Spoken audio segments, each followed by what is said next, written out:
Não se fazem mais canalhas honestos como antes? Acho que não. Hoje os canalhas são todos evoluídos. O homem inventa qualquer coisa só para pegar mulher? Só os normais. Um canalha honesto é sincero? Sim, isso é ser honesto. E hoje a canalice é profissional? Hoje ela é profissional e gourmetizada.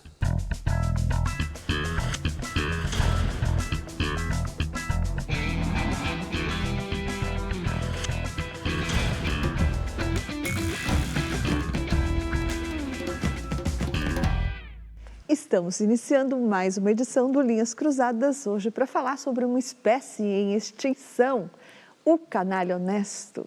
Oi, Pondé. Oi, Thaís. Pondé, estamos falando, claro, do canalha honesto, do cada vez mais saudoso Nelson Rodrigues e, em especial, do personagem dele, o Palhares, o canalha honesto. Conta aí pra gente quem que é o Palhares e por que ele era um canalha do tipo honesto. A primeira coisa que chama a atenção no Palhares, que é um mistério que o Nelson dizia, que todo canalha é magro. Ninguém nunca conseguiu responder essa pergunta. Da onde que ele tirou essa ideia que o canalha é magro? Eu sei, ele falou sobre isso, porque ele dizia que os gordos, por oposição, né, que os gordos eram para ele pessoas bondosas, de ambos os sexos. Lembravam para eles pessoas bondosas, quase santas. E o magro podia ser canalha. É, exatamente. Claro. Então, o Palhares, quando o Nelson fala do canalha honesto, ele fala sempre com a coisa de que um dia teremos saudade do canalha honesto. Essa é uma afirmação bastante forte, apesar que o tema é divertido, né? Gostoso, nos remete à obra do Nelson, nos remete a ambientes onde há homens, mulheres, sacanagem, não sei o quê, amores escondidos e tal. O que o Nelson está dizendo é que ele olhava para frente e ele imaginava que no futuro as pessoas ficariam ainda mais hipócritas do que eram, mais falsas, mais mentirosas. Né? É disso que ele está falando. Mas define primeiro o que é um canalha honesto, que parece um oxímoro, canalha honesto. Mas ele é um oxímoro, é proposital no Nelson. É assim, o canalha honesto é alguém que comete uma canalice que no ambiente do Nelson normalmente se refere à mulher, ou alguma coisa a ver com dinheiro, mulher, né? E, por exemplo, o sujeito que mora na casa do sogro, um vagabundo, né? E não diz que ele mora na casa do sogro porque ele é contra o capitalismo. Aí seria o desonesto. Ele simplesmente assume que ele é preguiçoso, né?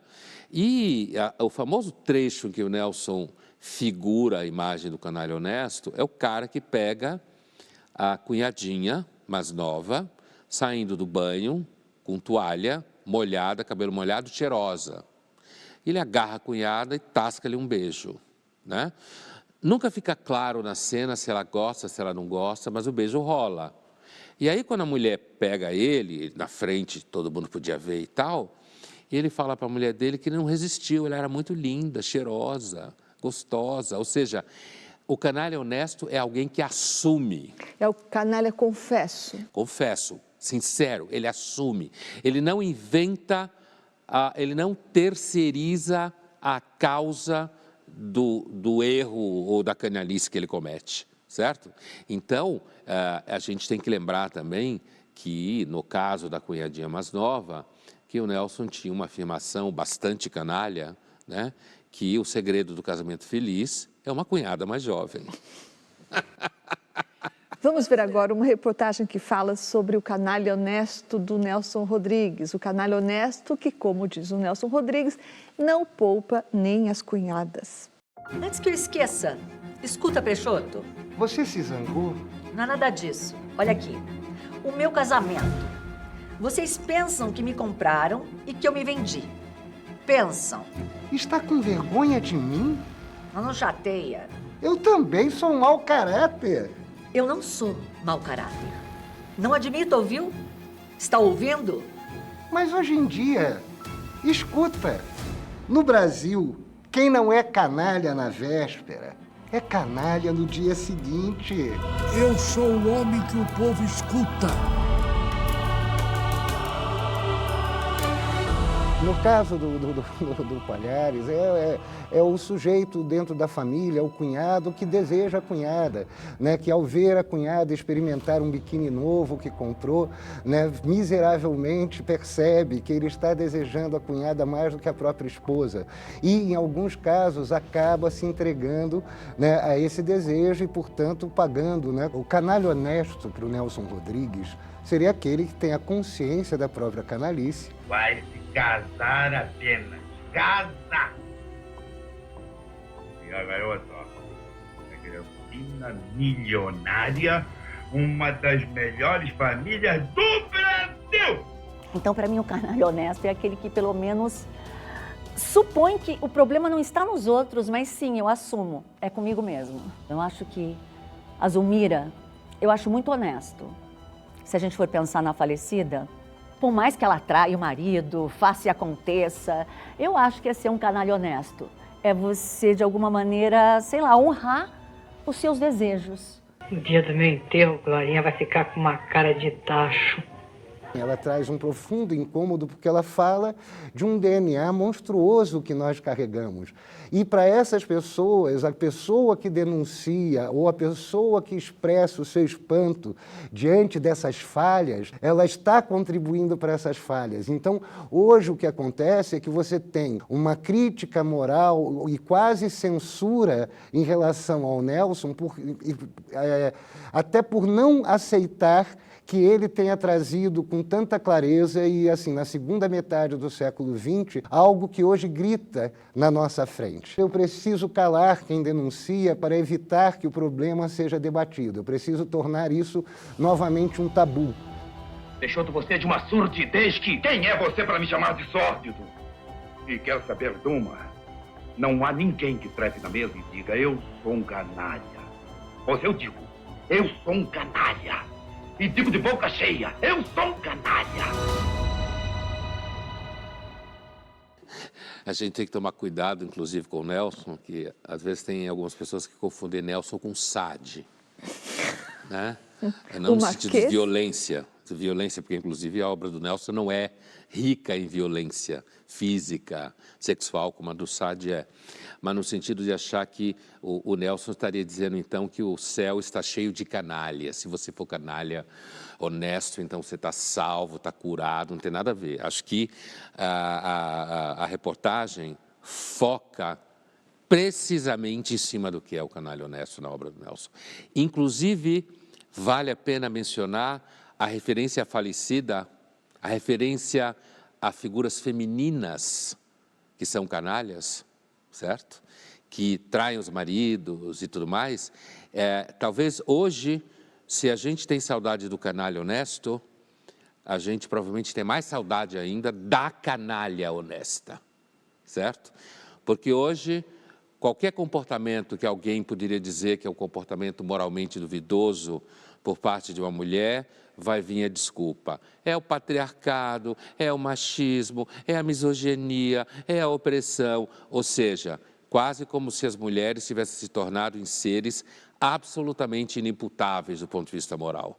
E essa fala aí lembra isso, que na realidade a obra do Nelson está cheio de figuras que se comportam, digamos assim, de modo amoral, de alguma forma. E um dos entrevistados diz precisamente isso de outro jeito, né?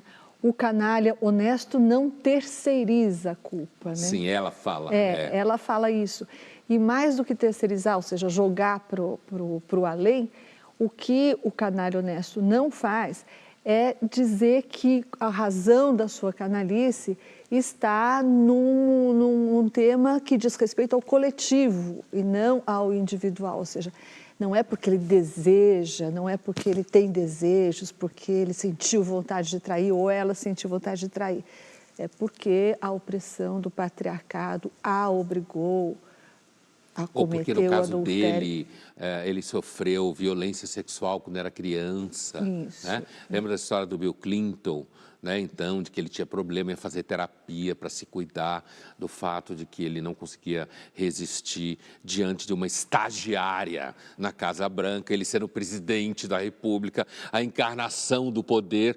Ele tinha dificuldade de resistir a uma estagiária novinha e bonita do lado dele. Mas ele culpa um fator externo. Então, o Bill Clinton, naquele caso, para quem lembra, atuou como um canalha não honesto, né? Porque ele, como bem diz a entrevistada, quer dizer, a expressão que ela usa é comigo mesmo. Isso. Essa expressão, é comigo mesmo. Quer dizer, sou eu que fiz.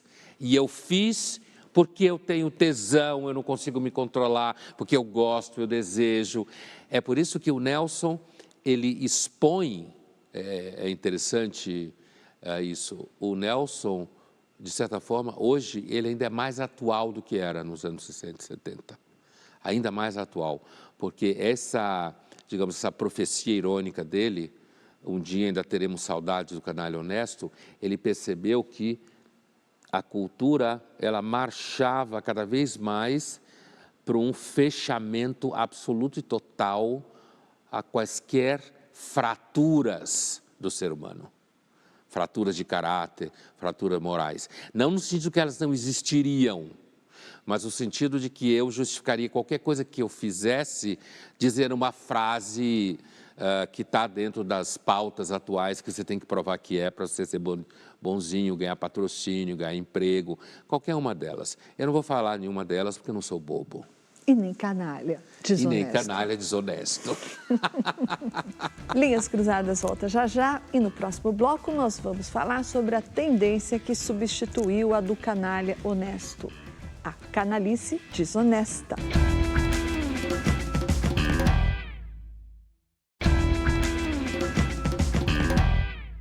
Estamos de volta com Linhas Cruzadas, hoje discutindo sobre a canalice honesta e a canalice desonesta também. E a propósito dessa segunda categoria, tem uma nova moda no mercado corporativo que foi batizada no Brasil de segunda-feira mínima, ou Bare Minimum Monday em inglês. O que é a segunda-feira mínima? Ela consiste em reduzir o ritmo de trabalho na segunda-feira, a temida segunda-feira. Isso para que não haja assim uma coisa muito chocante, um contraste muito grande entre o fim de semana e o primeiro dia de trabalho da semana. A segunda-feira mínima, segundo os ideólogos dessa ideia, Pondé, ajuda a diminuir o estresse, ajuda a diminuir a ansiedade e ajuda até a aumentar a produtividade, né? Então, ela não teria, por exemplo, reuniões na segunda-feira, nada de reunião para não estressar o funcionário que acabou de voltar do fim de semana, de descanso. Então, não teria reuniões, teria também intervalos para que o funcionário pudesse se dedicar ao que eles chamam de autocuidados, né? Espera que não terminou.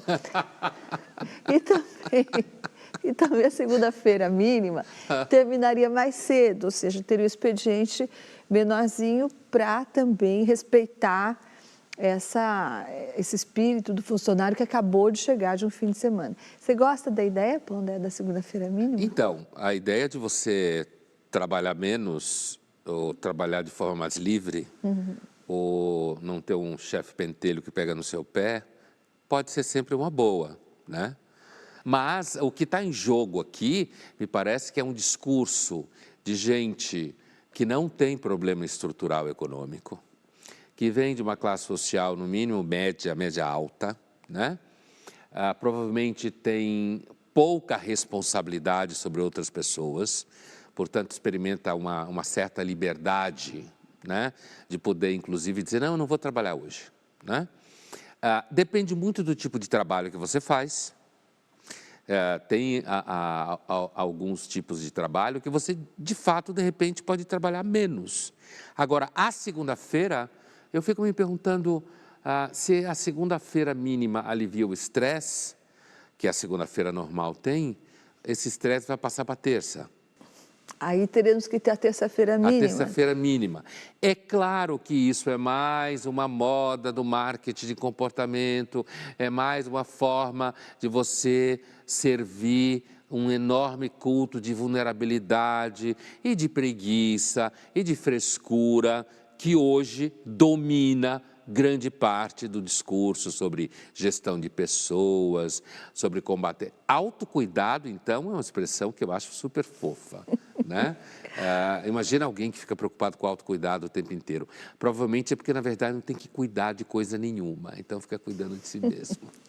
Tem uma reportagem, o Globo fez uma reportagem sobre a segunda-feira mínima e daí tinha lá uma entrevistada que dizia que ela não gostava da relação que ela tinha com a segunda-feira e por isso que ela estava então defendendo essa segunda-feira mínima. O que será que o nosso canalha honesto falaria sobre uma frase como essa? Eu não gosto da relação que eu tenho com a segunda-feira. Provavelmente iria, antes de tudo, identificar que existe uma preguiça, né? Há uma preguiça de fundo, que ao invés de você assumir que você é mimada, eu acho que alguém que tivesse um diagnóstico de canalha honesto olharia para uma afirmação como essa e diria para ela, olha, a segunda-feira não existe, é uma ilusão. É uma ilusão. Né? Porque tem um monte de gente no mundo que não sabe nem o que é final de semana, né? Então, a sua relação com a segunda-feira, que é uma relação difícil, provavelmente é porque você pode ser uma pessoa meio difícil, meio chata, de repente está sozinha. E ao invés disso tudo, aí vem a questão da canalice honesta ou não honesta, que é na realidade uma metáfora, né? Ao invés de se assumir alguma coisa que tem a ver consigo mesma, ou consigo mesmo, você diz, não, a segunda-feira é estressante, eu tenho reunião, eu não gosto da minha relação com a segunda-feira, eu gostaria que a segunda-feira fosse o que eu quero que seja. Mas não é porque eu sou preguiçoso, porque eu sou meio chatinho, porque eu ando entediado, porque minha vida de repente é uma merda, não é nada disso. É porque, na verdade, eu preciso redefinir a minha relação com a segunda-feira. E aí você vai começar a redefinir sua relação com tudo. No final do dia, isso significa que você deve estar ganhando bem. Vamos ver agora uma entrevista com a Renata Rivetti. Ela é diretora da Reconnect. É uma empresa que vai implantar aqui o sistema de uma semana com apenas 4 dias de trabalho, que é uma espécie de variação da segunda-feira mínima. Vamos ouvir o que ela disse. O modelo da semana de 4 dias não é simplesmente tirar a sexta, né? E sim trabalhar melhor em menos tempo. O modelo funciona com comprometimento do colaborador em produzir durante 4 dias o que ele produziria em 5, então ele mantém a produtividade, mantém 100% do salário e ganha o benefício de ter um dia extra, né? A gente fala que não é simplesmente tirar um dia porque tem um redesenho que tem que ser feito no trabalho para isso dar certo. Então é preciso rever a comunicação da empresa, os processos que podem muitas vezes ser automatizados, né? Como é que a gente traz a tecnologia a nosso favor, a quantidade de reuniões que a gente tem hoje e o excesso de distrações que a gente tem durante o dia, né? Sejam mensagens, celular, pessoas vindo na nossa mesa, barulhos, né? Então, a nossa ideia realmente é trabalhar com uma metodologia para preparar as empresas para esse piloto de 6 meses, né? Então, elas precisam passar aí por masterclasses, conteúdos, para que elas possam, de fato, multiplicar esse conhecimento internamente e começar a semana de 4 dias a partir de novembro para um piloto de 6 meses. No Brasil, a gente teve uma surpresa super positiva de diversas empresas, diversos segmentos, diversas regiões do Brasil, desde microempresas até multinacionais de milhares de pessoas interessadas. A gente teve aí já mais de 300 empresas interessadas, né, se cadastrando no site da For The Week Brasil. E a gente, a partir de agora de junho e julho e agosto, a gente começa então a contar um pouco mais como é que funciona o piloto para que as empresas possam de fato se cadastrar para começar a preparação, né, com a medição, com a pesquisa quantitativa e com a preparação das masterclasses também em setembro. Então, uma coisa que acho importante na fala dela é um detalhe que passa batido, porque é claramente que é um discurso organizado e formatado para vender um produto. E parece tudo perfeito, todo mundo sai ganhando. Eu não tenho dúvida que algumas empresas são mercado para isso e pessoas também. Ou seja, essa ideia de 4-day week ela é uma ideia que, no fundo, é você mexer na regularidade do trabalho, garantindo que as metas são batidas. E, possivelmente, uma hipótese de fundo que você pode, inclusive, melhorar a produtividade se você der um dia a mais para essas pessoas. Então, tem uma certa ciência do comportamento por detrás disso, de um projeto como esse, né? E essa ciência do comportamento diz que, talvez, se você aliviar a coisa do bater o cartão 5 dias por semana e você entregar na mão dessas pessoas que vai bater cartão 4 dias por semana, mas em troca do dia livre, você tem que trabalhar mais nos dias em que você vai trabalhar. Você tem que continuar batendo as metas como se você trabalhasse 5 dias. Mas vendido com uma proposta de tornar mais saudável a vida, de tornar menos estressante. Essa é a dimensão de marketing da coisa, né? Marketing comportamental, marketing da saúde. O mundo é dominado pelo marketing, né? Está em todos os níveis. Ninguém mais sabe se você está mentindo ou se não está mentindo. Quando todo mundo está vendendo um produto, tudo vira mentira, né? Vamos ver agora um outro movimento que tem feito bastante sucesso no mundo corporativo e que foi batizado de quiet quitting, do inglês, e que poderia ser traduzido como desistência ou demissão silenciosa. Hey Bob, for the next month or two, I'm gonna need you to come in an hour or two early and stay a couple hours behind. A little short-staffed and all hands on deck. Oh, sure thing. Are you gonna double my pay for the extra hours I'm working? Bob, we pay you a $40,000 a year salary. Of course we're not going to give you overtime. Think of it as a learning experience and giving the company an extra helping hand. Okay. Does this learning experience pay my bills? Or better yet, does it pick up my kids from daycare? No. But there is a performance review next month. What? So that I can get a 5% pay bump versus 3%? Yeah, I'm all set. I'm going to quiet quit. Going to quiet what? Quiet quitting. I'm going to come in during my normal working hours next week and do my job. If you need me to do more, you can pay me more. Otherwise, I'm all set. Thanks. Quiet quit. Então, isso é o que a gente chamava de operação tartaruga, operação padrão? Operação padrão, acho que é uma tradução bastante brasileira essa aí. Quer dizer, ao invés de você se preocupar em produzir mais e mostrar que você está vestindo a camisa da empresa, porque, veja, esses exemplos são exemplos, eu me refiro ao exemplo anterior que a gente viu, a segunda-feira mínima, ou 4-day week, ou mesmo esse agora, são exemplos que transitam por uma certa faixa, uma certa classe econômica, hein? A gente não pode esquecer disso, porque hoje isso é típico. Você tem aquela faixa de idade, aquela faixa econômica, aquela condição de vida material, e isso é vendido como um novo estilo no mundo, porque está tudo mudando. Vai ver o pessoal que trabalha em telemarketing para ver se está mudando essas coisas todas, certo? Então, isso acaba se transformando num discurso que está tudo bonitinho. Nesse caso, que é muito comum, as empresas oferecem para você um monte de coisa, para que você se mostre envolvido, que você está investindo na empresa, que você está preocupado com a sua carreira, que é uma das formas, uma das maiores formas, digamos assim, de uma certa chantagem, é você explorar a pessoa que trabalha na empresa, dizendo que, olha, se você demonstrar interesse em ser explorado, isso lá na frente vai ser bom para você, tá? Não basta você trabalhar, você tem que mostrar que você ama a empresa, que você quer chegar lá.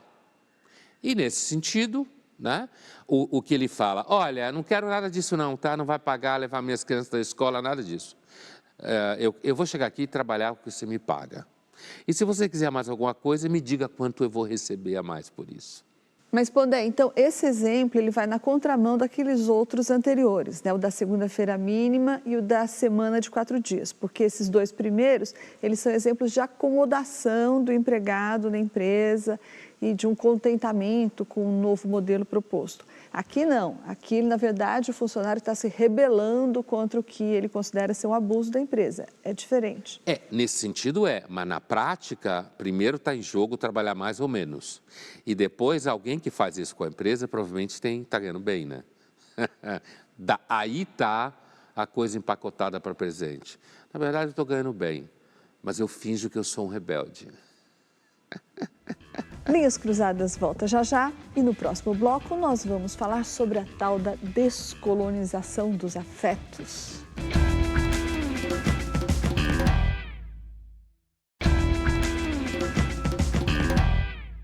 Estamos de volta com Linhas Cruzadas, hoje falando sobre o canalha honesto e as canalices desonestas. Bom, Dé, outro assunto que tem sido muito discutido nas rodas, nos jantares inteligentes, nas colunas de jornal, etc., é o da poligamia e o do poliamor. Na verdade, da não monogamia. Mas esse assunto está vindo sempre embalado, assim, ou pelo menos envernizado, né? Traz um verniz ideológico ou libertário. Então, por exemplo, a não monogamia está sendo vendida como uma resistência ao capitalismo, né? Uma vez... É muito desonesto isso. Quer dizer, eu vou pegar duas porque eu sou contra o capitalismo, é? Que novidade. Não, porque existiria uma noção de propriedade, claro. Entendeu? E assim como algumas feministas têm dito que a monogamia também é uma cessão, uma concessão à opressão do patriarcado. Então, todas essas ideias aí de não monogamia têm vindo embaladas nesse discurso libertário e progressista. Você acha que isso é uma desculpa? Eu acho que tem algumas... Não, eu acho que isso é uma desculpa esfarrapada, como é típico de canalices desonestas de grife, né? Primeiro porque não é tão claro assim que se a gente estivesse falando, por exemplo, de classe patriarcal romana, poderosa, que ali existisse uma preocupação com a monogamia. Nem por parte do homem, nem por parte da mulher, né? Assim, tanto o homem quanto a mulher, numa Roma rica, poderosa, eles transavam completamente, escravos, escravas. Essa é uma discussão de gente de classe média que está querendo parecer chique, tá? Porque se você for para trás, para duas grandes culturas nossas do Ocidente, Roma e Grécia, não fica de pé. O patriarcado não implicava nisso, especificamente, na tal da fidelidade do casal. Agora, a pergunta que eu faria para quem defende todas essas poligamias e poliamor, a partir do ponto de vista de evolução espiritual, psicológica, eu não quero, eu não quero ter a posse do seu corpo. Esse papinho que vem desde o tempo hippie, né? Eu não quero ter a posse do seu corpo.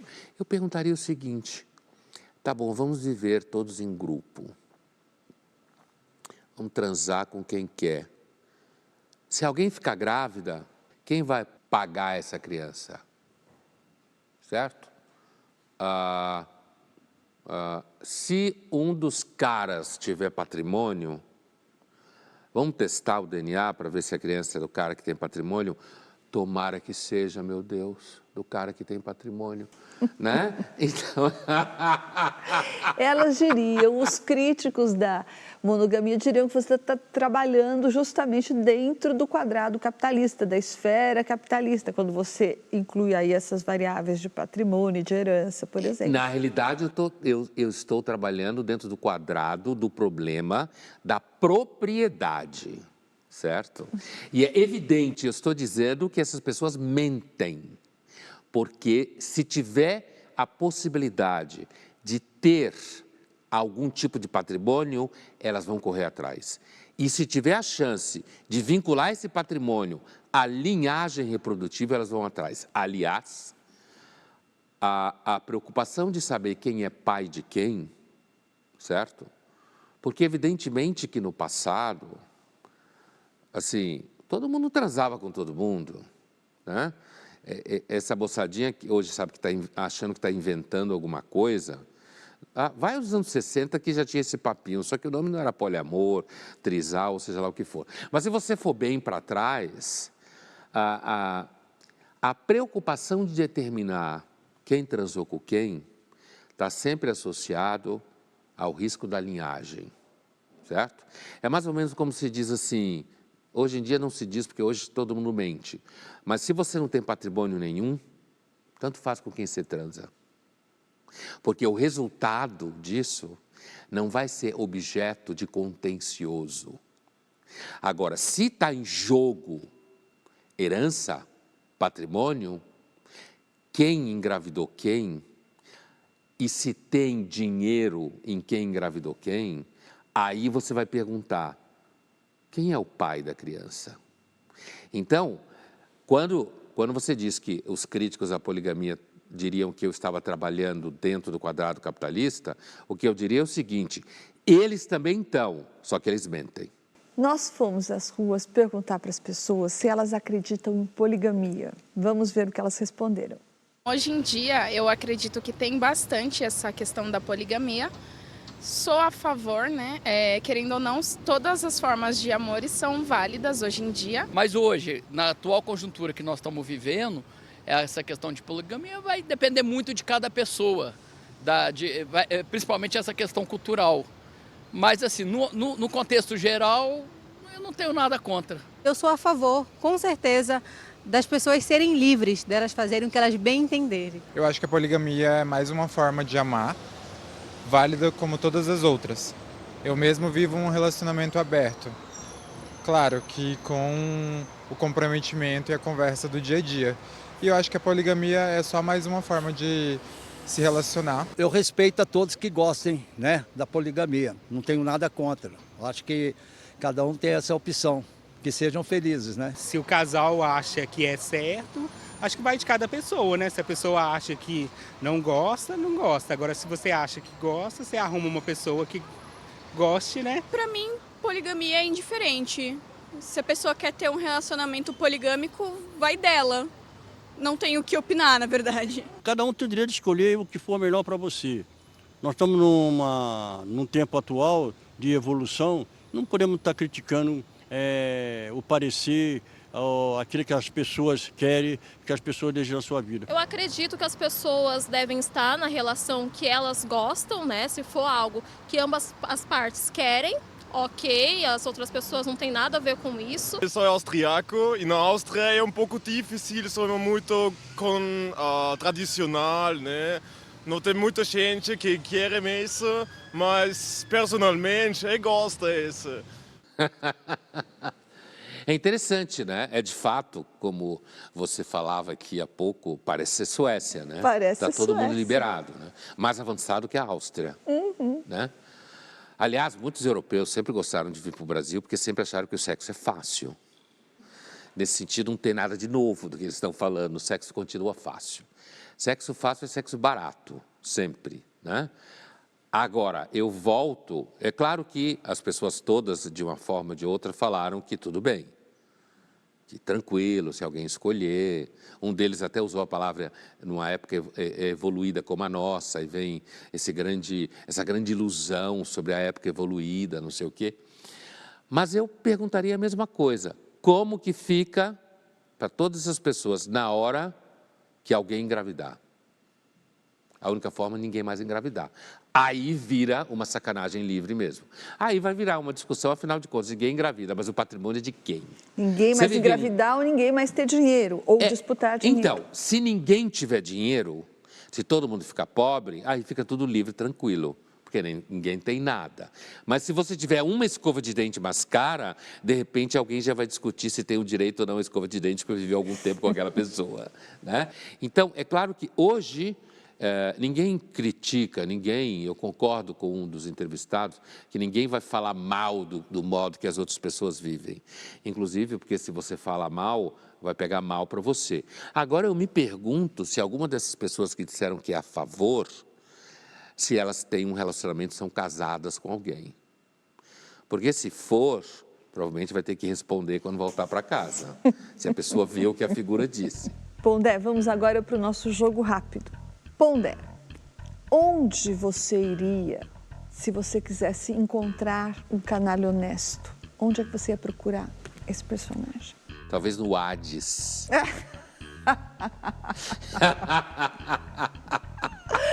Não no paraíso? Não, no paraíso não.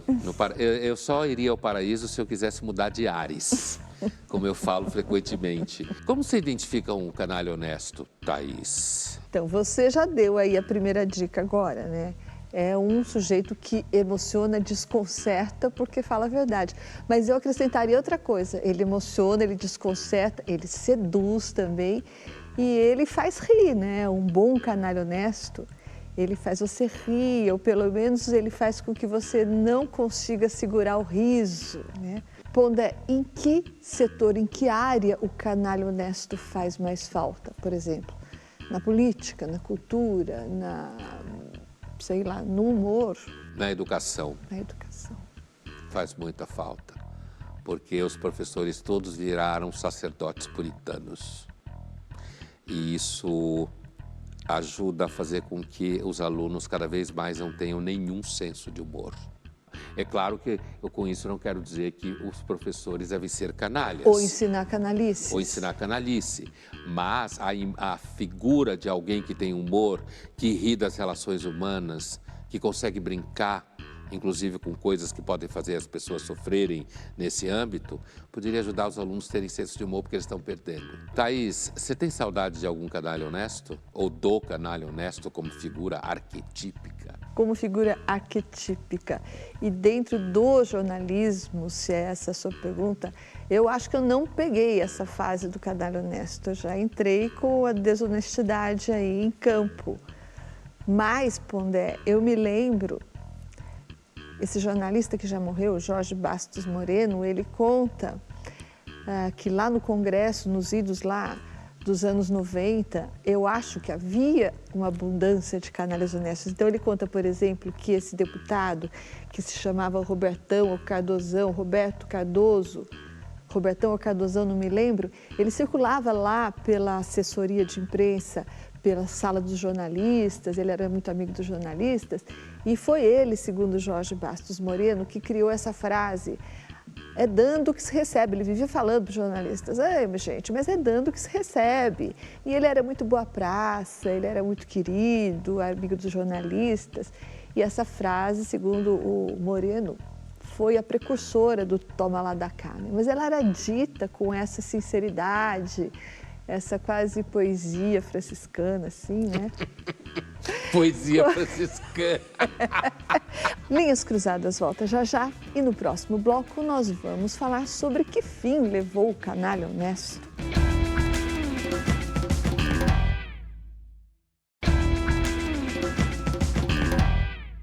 Linhas Cruzadas está de volta, hoje falando sobre o canalha honesto de Nelson Rodrigues e também das canalices desonestas. E agora nós vamos ver um esquete da influenciadora digital Paula Teponte, um esquete que mostra o macho em desconstrução. Será o macho em desconstrução uma nova espécie de canalha desonesto? Vamos ver. Rotina de um esquerdomacho. Eu começo o dia tomando um café preto sem açúcar. Depois eu vou fazer um café da manhã bem gourmet para minha namorada. E depois eu deixo a louça para ela lavar, porque quem cozinha não lava a louça. Depois eu pego a minha ecobag para ir na feira orgânica. Chegando em casa, minha namorada reclama porque está menstruada. E eu disse: nem deve ser tão ruim assim, para de drama. Ela me chamou de machista. Machista? Eu? Como eu posso ser machista se eu tenho mãe? Ela disse que eu jamais saberia como é ficar menstruada. Mas mal sabe ela que eu tenho um lado feminino muito aflorado. E já até tentei colocar uma OB, só para entender melhor o que mulheres passam.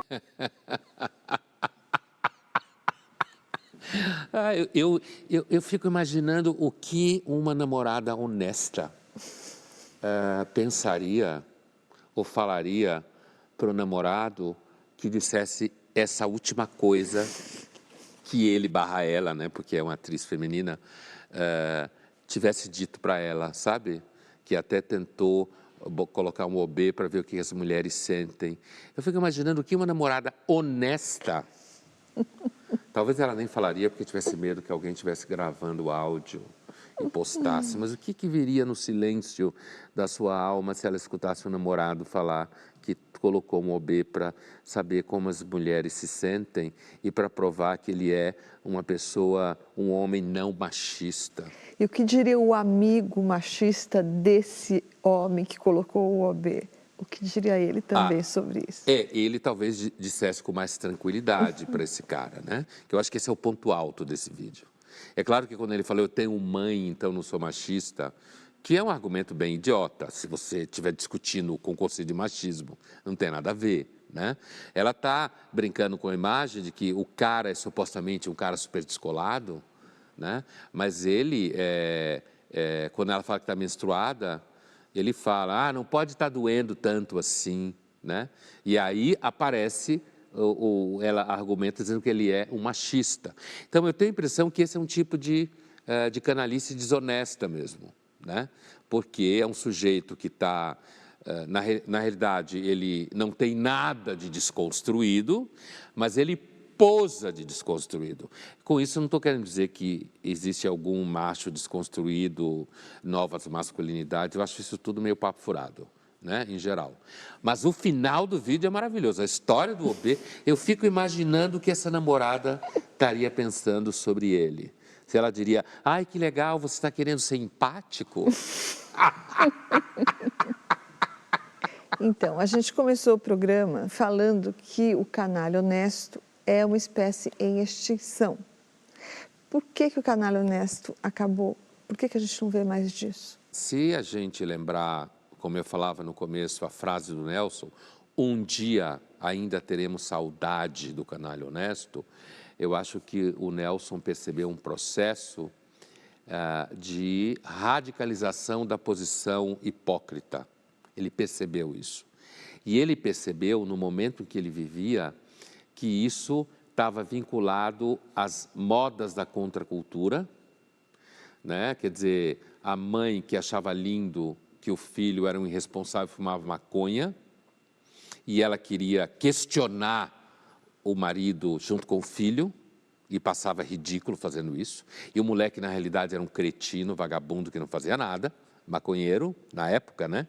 Como era tratado, e então eu acho que tem um elemento em que o Nelson percebeu na contracultura um crescimento de um discurso cada vez mais falso em nome da liberdade, em nome da igualdade, em nome da superação de preconceitos. E do outro lado, do ponto de vista do Nelson, também acho bastante claro, ele percebeu que a política iria crescer a tal ponto que todo mundo iria estar preocupado em estar do lado do bem na política. Por isso que o Nelson comenta, assim, da época dele, alguns, eu não vou citar nomes, mas eu lembro os nomes que ele citava, de poetas, dramaturgos, né? Em que ele dizia que naquela época, então, ninguém precisava mais ser criativo quando era um artista. Bastava ter uma ideologia política. Ou seja, hoje basta você fazer um discurso que vai muito bem com políticas identitárias, com combates a preconceitos. Você pode ser um enorme canalha, certo? Você pode ser uma pessoa extremamente o contrário do que a imagem que você passa mas você não estará correndo riscos. Então, eu tenho a impressão que esse processo de fechamento, de todo mundo cada vez mais achar que está realizando bem, de que está identificado com o bem, uma ideia de uma clareza de orientações políticas em relação a isso, ajudou a matar a figura do canalha honesto. Eu acho que isso que o Nelson pensava. A canalice, então, deu lugar à hipocrisia, a canalice cada vez maior. Cada vez maior. Então, o sujeito que, então, pega a famosa cunhadinha, né? Que é claro, quando o Nelson fala o segredo do casamento feliz é a cunhada mais jovem, é claro que ele não está fazendo um discurso de pegue sua cunhada mais jovem. Ele está falando dessa fronteira entre a fantasia e o proibido, e o pecado, e aquilo que faz de você um canalha se você pegar sua cunhada mais jovem, certo?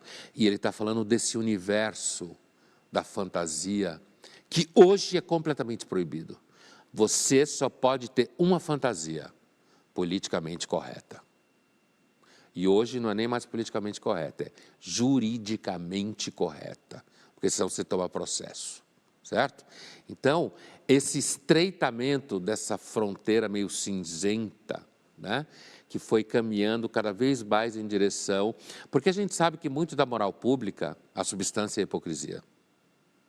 Então, a hipocrisia ficou maior. E o Nelson percebeu isso.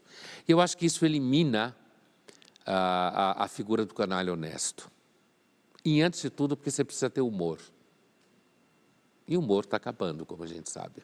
Vamos assistir agora a uma cena da série How I Met Your Mother, que tem o personagem Barney, que o Pondé agora vai dizer se é ou não é um canalha honesto. Smells delicious. Thank you. There was no food in the fridge, so I picked... What are you doing? Really? What was the first rule again? Don't change anything. And what was the second rule? There was no second. Exactly! There was only one rule and you broke it! I bought groceries. That counts as changing something? Lily, if I wanted a fridge full of groceries or fresh coffee in the morning, I'd be in a relationship. But I don't want to be in a relationship. That's why I make it crystal clear to every girl that walks through that door that this is not a place to leave a toothbrush. This is not a place to leave a contact lens case. This is a place to leave. Come on, I'll give you a tour. No flash photography, please. Bienvenido to the bedroom. Dig this. King-size bed, full-size blanket, one pillow. Everything about this bed says our work here is done. Next, we say bienvenue to the bathroom.